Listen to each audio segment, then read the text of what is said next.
जय हिंद दोस्तों, स्वागत है आप सबका शार्प स्टेपर कम्युनिटी में। देखिए, हम डिस्कस कर रहे थे electric current chapter general science में, और उसी को हम आज कंप्लीट करेंगे। इसके अलावा ज्योग्राफी हम डिस्कस कर रहे हैं इवनिंग में। 3 प्लेलिस्ट मैंने आपके लिए अवेलेबल करवा दी हैं, हिस्ट्री, इकोनॉमिक्स, इकोलॉजी की, उसको आप कभी भी चेक कर सकते हैं। और इसके अलावा करंट अफेयर्स की जो आई दृष्टि घटना चक्र है वो भी कंप्लीट प्लेलिस्ट आपके लिए अवेलेबल है। तो जो भी एग्ज़ाम्स आपके नियर बाय हैं उसमें डेफिनेटली वो हेल्प करेगी, और आगे के अपडेशंस जो भी रहेंगे वो हम अपडेट करते रहेंगे। ठीक है। इतना कुछ है अभी चैनल पे, वो आप देख सकते हैं। इसके अलावा देखिए, बहुत सारी चीज़ें शुरू करने का आफ्टर घटना चक्र मैंने कुछ प्लान्स किए हैं, but as I said earlier, I need your support. As I am diligent कि मुझे अपना काम करना है टाइम से, वो मैं करती हूँ, बट सपोर्ट नहीं मिल रहा है, इसलिए बहुत सारी चीज़ें ना लो पेस पे अब आने लगी हैं। बिकॉज मुझे नहीं पता चल रहा है कि एक्चुअली जिस मोटिव से ये स्टार्ट किया था मैंने, कि लास्ट माइल तक जाए, लोगों तक पहुँचे, शेयर हो आपकी तरफ से, वो हो रहा है कि नहीं हो रहा है, वो मुझे समझ नहीं आ रहा है। बिकॉज मुझे समझने के 2 ही तरीके होते हैं। मेरे को समझ आता है कि जब आप सब्सक्राइब कर रहे हो, लाइक कर रहे हो, वो नहीं पता चलता है। बाकी इतना एसईओ वगैरह मुझे आइडिया नहीं है कैसे होता है। ठीक है, टेक्निकली उतनी I am not that sound for YouTube when it comes to YouTube. मेरी पॉसिबल जो चीज़ें हो सकती हैं वो मैं कर रही हूँ। बाकी आपको कितना सपोर्ट देना है, कितना नहीं देना है, वो आपकी पर्सनल विशेस पर है। तो आगे जो भी करने का हम सोच रहे हैं, आई थिंक आपकी तरफ से आगे पता चलेगा तो ही कर सकते हैं। अगर आप कुछ लोग तो पर्सनली कर रहे हैं, हाँ, मेल्स भी कर रहे हैं, वहाँ से पता चल रहा है कि चीज़ें they are liking. But I guess जो लोग भी देख रहे हैं, एटलीस्ट व्यूज़ तो आ रहे हैं, लेकिन उतना कुछ इंक्रीज़ इसमें नहीं हो रहा है, सब्सक्राइब में, राइट। और लाइक्स तो खैर आप लोग करते ही नहीं हैं, तो वो तो खैर I think it cost you something there to like a video. I don't think, because I like many videos on YouTube, because कोई मेहनत कर रहा है तो उसकी मेहनत को तो एक अप्रिसिएशन मिलना चाहिए, बट आई डोंट थिंक कि वो अप्रिसिएशन आप लोग देते हैं। एनीवेज, अगर आपको फिर भी हेल्प कर रही है ये वीडियोस किसी भी तरीके से, देन प्लीज़ टेक इट। और बाकी चीज़ें भी स्टार्ट करेंगे हम फ्यूचर में, बट बात वही है कि मुझे पता भी चलना चाहिए कि नहीं, यहाँ तो चलिए मेरे लिए मटेरियल बना हुआ है, तो मटेरियल बनाने का जो पेन है वो मुझे नहीं लेना पड़ रहा है इस चीज़ में। ये मैंने क्योंकि आपसे प्रॉमिस भी किया था कि ये कंप्लीट करूँगी मैं, तो ये बोला गया था मुझे बहुत सारे लोगों से कि पूरी प्लेलिस्ट नहीं है, कहीं भी अवेलेबल नहीं है, तो ये मेरा प्रॉमिस था आपके लिए कि that I will do. But मैं अपने प्रोमिसेस पर हूँ, बाकी आगे कुछ नहीं हो रहा है ना। तो वो भी थोड़ा सा देखना पड़ेगा, बिकॉज चैनल ग्रो होता है तभी लोगों तक पहुंचता है ना। मेन मोटिव तो यही है कि लोगों तक पहुंचे ये चीज़ें। तो कोशिश कीजिए, ज़्यादा से ज़्यादा शेयर कीजिए, और आते हैं तो लाइक करके जाइए, ठीक है, और सब्सक्राइब कीजिए। चलिए, तो स्टार्ट करते हैं आज के क्वेश्चन से। 36 नंबर ऑफ क्वेश्चन, 35 क्वेश्चन हम कर चुके थे, क्वेश्चन नंबर 36 से हम स्टार्ट करेंगे। A fuse is used in main electric supply as a safety device. Which one of the following statement about the fuse is correct. आपको बताने इनमें से करेक्ट कौन सा है। तो जो फ्यूज़ है उसका मेल्टिंग पॉइंट कम होना चाहिए, ठीक है। इलेक्ट्रिक फ्यूज़ क्या होता है? एक सेफ्टी डिवाइस होता है जो कि डैमेज को प्रिवेंट करता है to an electrical current while excessive current flows through it. The electric fuse works on the principle of heating effect of electric current. It consists of a piece of wire which is made up of metal or an alloy of low melting point. As the current increases beyond a limit, तो जो wire होता है electric fuse में वो melt हो जाता है और ब्रेक ऑफ हो जाता है. Fuse is then said to have blown off, the circuit is broken and current stop flowing through it. So fuse prevents fire. तो देखिए क्या होता है, जब इलेक्ट्रिक करंट बढ़ता है तो जो फ्यूज़ है वो मेल्ट हो जाता है, और बोलते हैं ना कि फ्यूज़ उड़ गया. तो फ्यूज़ उड़ने का मतलब कि वहाँ से वो इलेक्ट्रिक करंट इतना ज़्यादा हुआ कि पूरी लाइन का जो झटका था वो फ्यूज़ ने ले लिया, एंड फ्यूज़ मेल्ट ऑफ. तो वहाँ से इलेक्ट्रिसिटी पास होना फिर बंद हो जाती है, ठीक. Principle of fuse is, so it is heating effect of electricity. Fuse wire is characterised by resistance high होता है, मेल्टिंग पॉइंट कम होता है. तो फ्यूज़ एक पीस ऑफ वायर होता है जिसकी रेजिस्टेंस तो बहुत हाई होती है, लेकिन मेल्टिंग पॉइंट उसका कम होता है. When a high current flows through the circuit, it gets heated and melts. Fuse wire used for safety of household, they should have low melting point and high resistance. दोनों ही इसकी properties होती हैं. Filament of halogen lamp is an alloy of. Halogen lamp का जो alloy होता है वो टंगस्टन का होता है एक तो, और साथ में sodium. So filament of halogen lamp is an alloy of tungsten and sodium. Due to the presence of sodium in filament, ये येलो लाइट प्रोड्यूस करता है. ठीक है, तो जो येलो लाइट होती है वो किसकी वजह से होती है? सोडियम की वजह से. और टंगस्टन फिलामेंट यूज़ होता है. The temperature of a metal wire rises when an electric current is pass through it. तो मेटल वायर का जो टेम्परेचर है वो बढ़ जाता है जब इलेक्ट्रिक करंट पास होता है. रीज़न ये है कि जो कोलिजन होता है मेटल एटम्स का with each other, it releases heat energy. तो देखिए ए तो सही है, सेकेंड गलत है. When electric current passes through the conducting wire, moving electrons continuously collide with the atoms of the conductor, और इस प्रोसेस में they transfer their energy to the atoms of the conductor. Therefore जो temperature होता है conductor का वो बढ़ जाता है. ठीक है.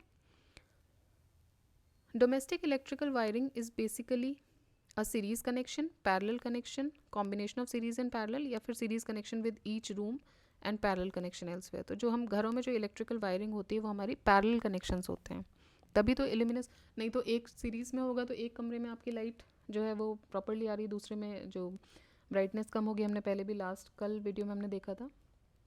ठीक, तो ये इश्यूज आ जाते हैं.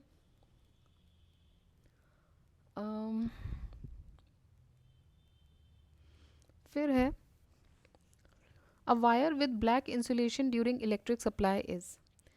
ब्लैक इंसुलेशन मतलब ब्लैक कवरिंग जिस पर होती है इलेक्ट्रिक सप्लाई के टाइम पे, इस तरह का जो वायर होता है वो क्या होता है? लाइव वायर होता है, अर्थ वायर होता है, न्यूट्रल होता है, या फ्यूज़ वायर होता है. तो काले कलर का जो तार निकला होता है, अगर आपने कभी भी कोई बोर्ड खोला आपको दिख रहा हो, तो वो एक न्यूट्रल वायर होता है. ठीक है. 3 वायर होते हैं, नेमली लाइव वायर, न्यूट्रल वायर और अर्थ वायर. कन्फ्यूजन के लिए कलर कोड दिया हुआ है इन वायर्स को. रेड वायर जो होता है वो लाइव वायर होता है, न्यूट्रल वायर जो होता है वो ब्लैक होता है, और जो अर्थ वायर होता है वो ग्रीन कलर का होता है. What is the order of magnitude of electric resistance of human body? तो ये होता है 10⁴ ओम. ठीक है. And it may be as high as 10⁵ ohms or more. Wet or broken skin may drop the body's resistance to 1000 ohms or less. Full form of CFL. CFL bulb use करते हैं, उसका full form क्या है? Compact fluorescent lamp. CFL uses significantly less energy than traditional light bulbs. 75% less energy ये use करते हैं. LED work on the principle of. तो LED काम करते हैं इलेक्ट्रोल्यूमिनेसेंस के प्रिंसिपल पे. They work on the principle of electroluminescence. It is an optical and electrical phenomena जिसमें कि मटेरियल जो है वो लाइट एमिट करता है in response to the passage of an electric current, या फिर किसी स्ट्रॉन्ग इलेक्ट्रिक फील्ड के against. It is the result of radiative recombination of electrons. तो इसमें क्या होता है? रेडिएटिव रिकॉम्बिनेशन देखने को मिलता है आपको इलेक्ट्रॉन्स का. And holes in materials, usually semiconductor material होता है. जो एक्साइटेड इलेक्ट्रॉन्स होते हैं वो एनर्जी रिलीज़ करते हैं फोटॉन्स के फॉर्म में, मतलब लाइट के फॉर्म में. ठीक है. जो इलेक्ट्रॉन्स एक्साइटेड फॉर्म में होते हैं वो फोटॉन्स के फॉर्म में अपनी एनर्जी को रिलीज़ करते हैं. लाइट एमिटिंग डायोड एक सेमीकंडक्टर लाइट सोर्स है जो कि लाइट एमिट करता है जब करंट उसके थ्रू फ्लो होता है. Electrons in the semiconductor recombine with electron holes, और ये एनर्जी रिलीज करते हैं in the form of photons. Light emitting diode lamps offer longer service life as compare to CFL. LED lamps are more energy efficient as compare to CFL. तो देखिए दोनों ही सही हैं. LED lamps जो होते हैं गैलियम आर्सेनाइड यूज़ होता है इनमें, मेन लाइट एमिशन कंपोनेंट, जो कि कन्वर्ट करता है इलेक्ट्रिकल एनर्जी को लाइट एनर्जी में. Its life span is greater than that of CFL, क्योंकि LED lamps less energy consume करते हैं CFL से. What is the difference between CFL and LED lamp? To produce light CFL mercury vapour use करता है and phosphor, जबकि LED semiconductor material use करते हैं. सही बात है. एवरेज लाइफ स्पैन CFL की ज़्यादा होती है LED लैम्प से, ये गलत है. CFL लेस एनर्जी एफिशिएंट होता है as compare to LED lamp, बिल्कुल सही है. तो देखिए CFL जो है मर्करी वेपर और फॉस्फर का यूज़ करता है लाइट प्रोड्यूस करने के लिए. The gases become excited and by the electricity, and when combined with mercury particles they produce invisible ultraviolet light. UV light then hits the white phosphor coating inside the bulb, causing it to fluorescence and emit the white light. LED lamp uses semiconductor material to produce light. CFLs have a life of about 6000 to 10,000 hours, जबकि LED की life जो होती है वो 50,000 घंटे तक भी होती है. They are more energy efficient as compare to CFL. With reference to street lighting, how do sodium lamps differ from LED lamps? Sodium lamps light produce करते हैं 360 degrees में, but it is not so in the case of LED lamps.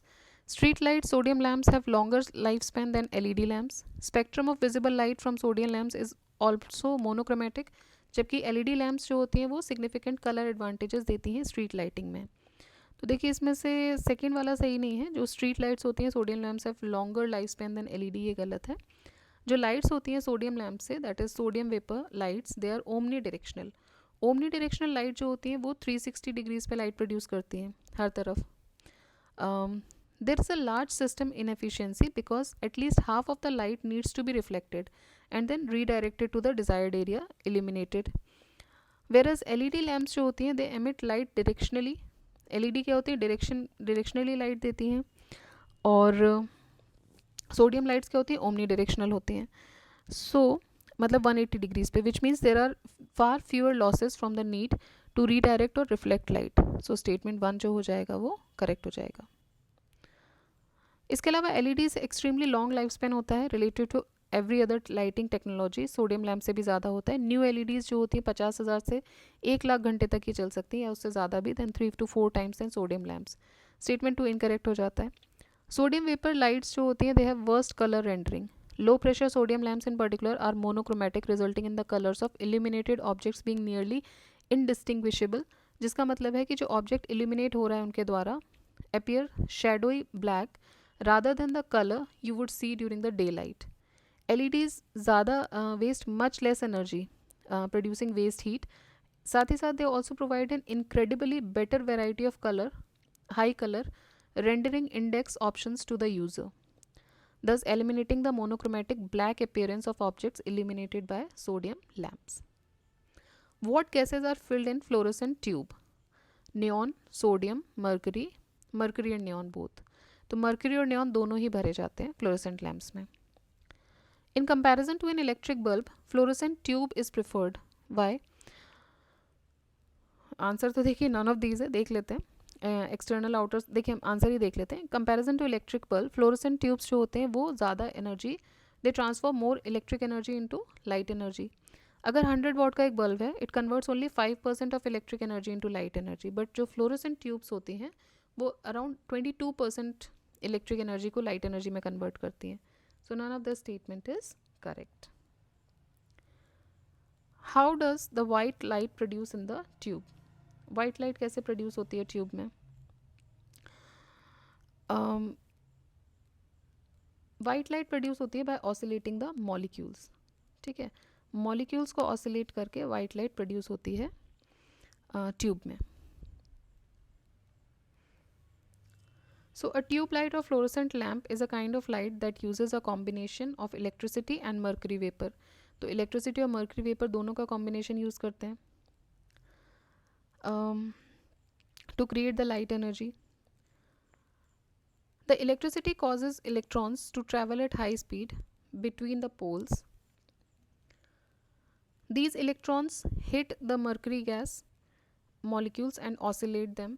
The mercury gas is then ionized by current flowing within, producing ultraviolet radiations. और ये ultraviolet radiations produce करते हैं.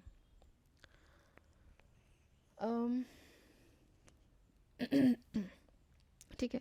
So since the human eye is unable to see this radiation, the glass tube is coated with a fluorescent material जो उसको change करती है into white light. So D is the correct option among the given options. Alright. Next देखते हैं which is the gas inside N electric bulb. Electric bulb के अंदर कौन सी gas होती है? तो देखिए इलेक्ट्रिक बल्ब इन्वेंट किया गया था एडिसन के द्वारा. कॉइल्ड फिलामेंट टंगस्टन का मेटल होता है, इसमें हाई मेल्टिंग पॉइंट होता है उसका, वो इसके अंदर होता है. To prevent the metal from oxidation nitrogen और आर्गन गैसेज इसमें फिल की जाती हैं instead of vacuum. Fluorescent tubes are fitted with a choke. The choke coil steps up the line voltage. तो स्टार्टर जो होता है ट्यूबलाइट्स में, अब तो नहीं आता है, बट पहले जो ट्यूबलाइट्स आती थी जिनमें पीछे एक रॉड होती थी ऊपर, मतलब पीछे एक बोलते हैं ना पट्टी टाइप की लगी होती थी, उसके ऊपर हम ट्यूबलाइट लगाते थे, उसमें एक स्टार्टर होता था. तो जो स्टार्टर होता था ट्यूबलाइट्स में, इट इंक्रीजेज द करंट और उसको सेंड करता था चोक पे. चोक कॉइल स्टेप अप करता था वोल्टेज को उस ट्रांसमिटेड करंट का and then send it back to the tube light and resulting tube light to glow. तो जब भी ये ट्यूबलाइट नहीं चलती थी या तो हम उसको हिलाते थे या स्टार्टर को मूव करते थे। After this work of the starter gets finished and choke is use to step up and step down, the voltage thus prevents the tube light from any damage. With reference to the electric potential, which of the following statement is correct? Electric potential एक scalar quantity है, सही है. Electric potential एक vector quantity है. देखिए electric potential scalar quantity है. It is the amount of work needed to move a unit charge from a reference point to a specific point. Scalar quantity मतलब उसमें direction होता है. मतलब देखिए तो एक जगह से दूसरी जगह वो जा रहा है, ठीक है. If potential difference and current flowing through a wire is increased twice each, then electric power will remain unaffected, will increase 4 times. तो देखिए अगर potential difference और current जो flow कर रहा है वायर के थ्रू वो 2 गुना बढ़ता है तो इलेक्ट्रिक पावर 4 गुना बढ़ेगी, क्योंकि P क्या होता है is equal to V into I, voltage और करंट. तो अगर वोल्टेज जो है वो 2 गुना बढ़ रहा है तो करंट कितना 4 गुना बढ़ेगा, पावर जो है वो 4 गुना बढ़ेगी. Two wires have their lengths, diameter and resistivities in the ratio of 1:2. If resistance of the thinner wire is 10 ohm, the resistance of the thicker wire is. तो देखिए ये पूरा आप सॉल्व करोगे, जो रेजिस्टिविटी आपकी रेजिस्टेंस है, रेजिस्टिविटी है, लेंथ है, एरिया है, सब 1:2 के रेशियो में है. सो इसका फॉर्मूला होता है resistance is equal to resistivity 1/A. ठीक, तो ये सारा आप सॉल्व करोगे तो this is a solving equation. ये सॉल्व करने के बाद आपको R2 10 ओम के बराबर निकलेगा. तो ये आप एक बार सॉल्व करके देख लीजिएगा, बिकॉज जनरली इक्वेशंस छोड़ दिए जाते हैं, क्योंकि अगर आप if you belong to this background तो आपके लिए बहुत ईजी है. अभी हम निकाल सकते हैं इसको आराम से. ठीक है, आपको लेंथ दी हुई है सेकंड वायर की, रेडियस सेकंड वायर का है दी हुई है कि मतलब रेशो में दिया हुआ है, तो रेशो से आप इजीली 1:2 का रेशो है तो आप आराम से निकाल सकते हैं. एक L2 होगा तो 2 L1 के बराबर होगा, तो इस तरीके से आप निकाल सकते हैं, बहुत ईजी है. लेकिन अगर आपको लग रहा है कि ये आपको सॉल्व नहीं करना है तो आप एक बार बस इसका एक्सप्लेनेशन देख लीजिए आराम से, ले लीजिए. आप स्क्रीनशॉट लेना चाहते हैं तो ले लीजिए, एक्सप्लेनेशन देख लीजिए और आपका आंसर आ जाएगा R2 is equal to 10 ohm. Small drops of same size are charged to V volts each. If n such drops coalesce to form a single large drop, इसका पोटेंशियल कितना होगा? तो उसका पोटेंशियल होगा n 2/3 V. ठीक है, तो charge जो हर ड्रॉप पे है उसको हम Q मान लेते हैं, रेडियस हर ड्रॉप की R मान लेते हैं, बड़ी ड्रॉप का चार्ज NQ मान लेते हैं, रेडियस लार्ज ड्रॉप का कैपिटल R मान लेते हैं. सो फॉर्मूला हो जाएगा n into 4/3 pi R cube. ये दोनों साइड आप लगा दोगे, दोनों की रेडियस रख दोगे, तो जो फाइनली जो आपका पोटेंशियल आएगा लार्ज ड्रॉप का वो निकल के आएगा n 2/3 V. असर्शन रीजनिंग का क्वेश्चन है, transformer is useful for stepping up और stepping down the voltages. Transformer is a device used in DC circuits. तो देखिए ये पहला तो सही है, सेकंड गलत है. ट्रांसफॉर्मर जो है वो AC सर्किट्स में यूज़ होता है. It transfers electric energy between two or more interconnected circuits through electric induction. Convert करता है हाई वोल्टेज को लो वोल्टेज में एंड लो वोल्टेज को हाई वोल्टेज में एंड ट्रांसमिट करता है. It can only function with AC, not with DC. Transformer is use for converting AC to DC. देखिए वो स्टेप अप या स्टेप डाउन करता है AC वोल्टेजेस को, DC से उसका लेना देना नहीं है. 2 तरीके की कॉइल्स होती हैं ट्रांसफार्मर में, प्राइमरी कॉइल्स और secondary coils. Alternating current flow होता है प्राइमरी कॉइल के थ्रू, जो कि इन्फ्लिक्ट करता है पोटेंशियल सेकेंडरी कॉइल में. Which of the following is the purpose for which the transformer is use to step up और step down the AC voltage. Mobile phone charger क्या है? तो मोबाइल फ़ोन चार्जर एक step down transformer है. It works on the simple principle of a conversion of AC to DC current. जैसे हम connect करते हैं चार्जर को 220 वोल्ट AC स्विच बोर्ड से, फर्स्ट जॉब जो होता है चार्जर का वो स्टेप डाउन करता है हाई 220 वोल्ट को 9 वोल्ट या 10 वोल्ट में. Step down transformer mobile phone chargers में यूज़ होता है. Some pair of devices and associated energy changes are given below. Electric generator mechanical से इलेक्ट्रिकल में चेंज कर रही है, सही है. इलेक्ट्रिक मोटर इलेक्ट्रिकल से मैकेनिकल में चेंज कर रहे हैं. डीजल इंजन लाइट से इलेक्ट्रिकल एनर्जी में चेंज कर रहे हैं, सोलर सेल केमिकल से मैकेनिकल में चेंज कर रही है। देखिए सोलर से तो इलेक्ट्रिकल बन रही है ना। सो इलेक्ट्रिक जनरेटर क्या होता है, जो कि मैकेनिकल एनर्जी को converts mechanical energy obtain from an external source into electrical energy. Motor converts electrical to mechanical energy. Diesel engine, internal combustion engine in which heat produced by the compression of air in the cylinder is used to ignite the fuel. And solar और photovoltaic cell जो होते हैं वो convert करते हैं सन की energy को electricity में। ठीक है, so basically sun's energy electricity में ये चेंज करते हैं। Basic difference between AC generator and DC generator क्या होता है? AC generator has slip rings, जबकि डीसी जनरेटर के पास कम्यूटेटर होता है। तो ये डिफरेंस होता है, एसी जनरेटर के पास स्लिप रिंग्स होती हैं, डीसी जनरेटर कम्यूटेटर यूज़ करता है। Rotating armature of an AC generator is connected to an external circuit by means of slip rings. DC generator में जो कम्यूटेटर होता है वो is use to reverse the directions of the natural alternating voltage every half cycle. So AC generator has slip rings while DC generator has a commutator. Alternate current is not preferable to charge storage battery. Direct current is used to charge the batteries with the help of rectifier, जो कि convert करते हैं AC को DC में. So इसके लिए alternate current preferable नहीं होता है. The device used for converting alternating current to direct current is called, इसको बोला जाता है rectifier. ऑल्टरनेटिंग एसी को डीसी में चेंज करने को रेक्टिफायर बोलते हैं। So rectifier is an electric device that converts AC to DC current. Inverter जो होता है वो डीसी से एसी में चेंज करता है। The transformer supply alternating current और electric power from grid to दो supplies which use different voltages. Transmitter is an electronic device जो कि with the aid of antenna produces electromagnetic signals और radio waves. Primarily वो radio television के लिए use होता था and in other communication tools also. Alternating current is converted to direct current. AC को DC में चेंज कर रहे हैं, किसके थ्रू? रेक्टिफायर के थ्रू। डीसी को एसी में आप चेंज करोगे इन्वर्टर के through. In India electricity distribution companies calculate the consumption of electricity in kilowatt hour. Electrical system in India works at a frequency of 60 hertz. तो देखिए इसमें ए तो सही है, दूसरा गलत है। 50 hertz frequency of power transmission fix है, 60 पे नहीं काम करता है नॉर्मल ऑपरेशन के लिए। In there an increase or decrease of 0.5 hertz is acceptable, but if it increases or decreases more than this limit, the grid gets failed. In India, the electricity distribution companies calculate the consumption of electricity in kilowatt units. So A जो है वो सही है, R is false. Which of the following option represents the consumption of power in ascending order? Okay. तो कम से ज़्यादा के क्रम में आपको देखना है। सबसे कम पंखा लेता है fan, then TV, then electronic press and then electronic kettle. तो ये बेसिकली क्रोनोलॉजी है जिसमें वो पावर कंज्यूम करते हैं। उसके बाद देखिए मैन्युफैक्चरर ऑफ इलेक्ट्रिक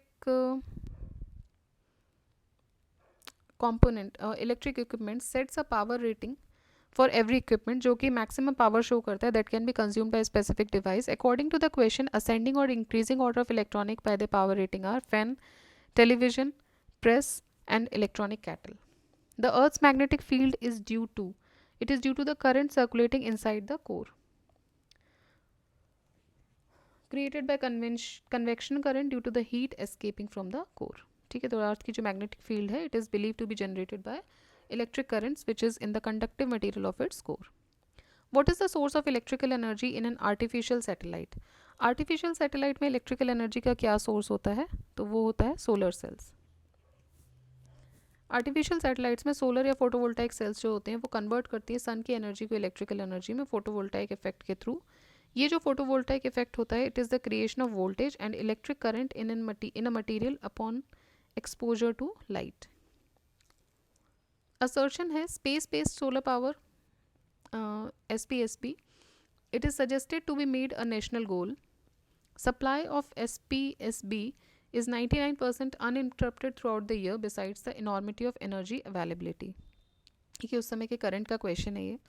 दोनों ही सही थे। स्पेस बेस्ड सोलर पावर एक सिस्टम था ये सोलर पावर को कलेक्ट करने के लिए स्पेस में, जिससे कि आप उसको अर्थ पे यूज़ कर सको। और ये डिफ़र करता है करंट सोलर कलेक्शन मेथड से, जिससे कि in such a way that means to use to collect energy would reside on an orbiting satellite instead of Earth surface. जो पावर है वो ट्रांसमिट होगी इलेक्ट्रोमैग्नेटिक वेव्स के द्वारा at 2.45 gigahertz to dedicated receiver stations on earth. जो rectenna है वो convert करेगा इलेक्ट्रोमैग्नेटिक एनर्जी को इलेक्ट्रिसिटी में, जो कि लोकल ग्रिड यूज़ करेगा. Supply of SPSB will be 99% uninterrupted throughout the year besides the enormity. Former president doctor APJ Abdul Kalam ने ये space based solar power suggest किया था एंड उन्होंने बोला था कि इसको नेशनल गोल बनाना चाहिए. With reference to technologies for solar power production, consider the following statements. Photovoltaic is a technology that generates electricity by direct conversion of light into electricity, while solar thermal is a technology जो कि utilize करता है sun rays को to generate heat, जो कि further use की जाती है electricity generation process में. Photovoltaic generates AC, while solar thermal generates direct current. India has manufacturing base for solar thermal technology but not for photovoltaics. देखिए photovoltaic जो convert करती है लाइट को इलेक्ट्रिसिटी में सेमीकंडक्टिंग मटेरियल्स यूज़ करके that exhibit photovoltaic effect. Solar cells produce direct current from electricity from sunlight. On the other hand solar thermal technology जो होती है वो किस प्रिंसिपल पे काम करती है? The principle of converting solar energy into heat energy, उसको एब्जॉर्ब करके, और जो कि फर्दर यूज़ की जा सकती है इलेक्ट्रिसिटी जनरेशन में. 2013 में ministry of new and renewable energy government of India informed that India has the capacity of generating 2000 megawatt electricity through solar photovoltaic modules. और ये क्लैरिफाई करता है कि जो इंडिया है it has infrastructure for photovoltaic technology. With reference to solar water pumps, consider the following statement. Solar power can be used for running surface pumps and not for submersible pumps. Solar power can be used for running centrifugal pumps and not the one with piston. ठीक है, तो एक भी सही नहीं है. Solar powered pumps जो होते हैं वो electricity they run on electricity generated by photovoltaic panels या फिर रेडिएटेड थर्मल एनर्जी जो अवेलेबल होती है सनलाइट से कलेक्ट करके, as oppose to grid electricity और diesel run water pumps. It can be use for running surface pumps as well as submersible pumps. Solar powered submersible pumps जो होती हैं वो सपोर्ट करते हैं बहुत सारे एप्लीकेशंस को, जैसे field irrigation, portable water supply, while the drawing water from the underground sources like borewells, sums. Some solar submersible pumps use the same centrifugal mechanism as a surface pump, जबकि दूसरे positive displacement mechanism use करते हैं. Solar powered reciprocating pump in class of positive displacement pump with piston, जो कि use होता है various purposes के लिए, जैसे आप car washing, irrigation, colour spring में यूज़ कर सकते हैं, large fountain, garden water pumps etcetera. From the above explanation ये क्लियर होता है कि दोनों ही स्टेटमेंट जो हैं वो गलत हैं. Which of the following element is used in solar cells? तो इसमें सिलिकॉन यूज़ होता है. ठीक है.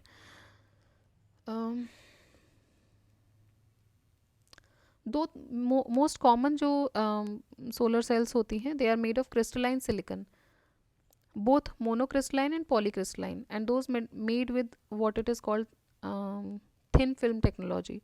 मेजॉरिटी 90% जो सोलर सेल्स होती हैं in the market today they are made of silicon. Photovoltaic cells क्या हैं? So they are solar cells.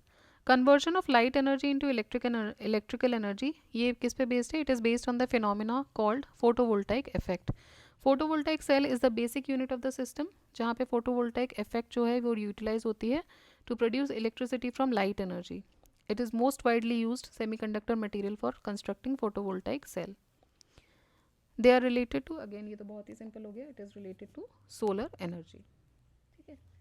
तो देखिए ये कुछ क्वेश्चंस थे इससे रिलेटेड. नेक्स्ट अब हम डिस्कस करेंगे अबाउट कंडक्टिविटी और इलेक्ट्रिकल एनर्जी से रिलेटेड इतने क्वेश्चंस थे. कुछ बेसिक इसमें जो जानकारियां हैं वो आप बार बार रिवाइज कर लीजिएगा. ठीक है, और थोड़ा समझ के कीजिएगा. मैकेनिकल से इलेक्ट्रिकल कैसे, इलेक्ट्रिकल से मैकेनिकल कैसे, ज़्यादा उसमें कोई रॉकेट साइंस नहीं, आप आराम से उसको समझ सकते हैं. सिर्फ सोचिए कि कैसे वो चेंज कर रहा है. कोई डायनेमो जो काम कर रहा है, जो इन्वर्टर आपके घर पे लगा है, वो डीसी से एसी में कैसे कर रहा है. तो बस आपको इतना ही ध्यान देना है और आप इजीली आप इसको ऑप्शंस को एलिमिनेट कर पाएंगे. ठीक है, सो यहाँ पर हम वीडियो अपना ख़त्म करते हैं. नेक्स्ट वीडियो में हम नए चैप्टर के साथ शुरुआत करेंगे जिसका नाम है conductivity. Alright, so till then keep revising, keep studying. जय हिंद, जय भारत.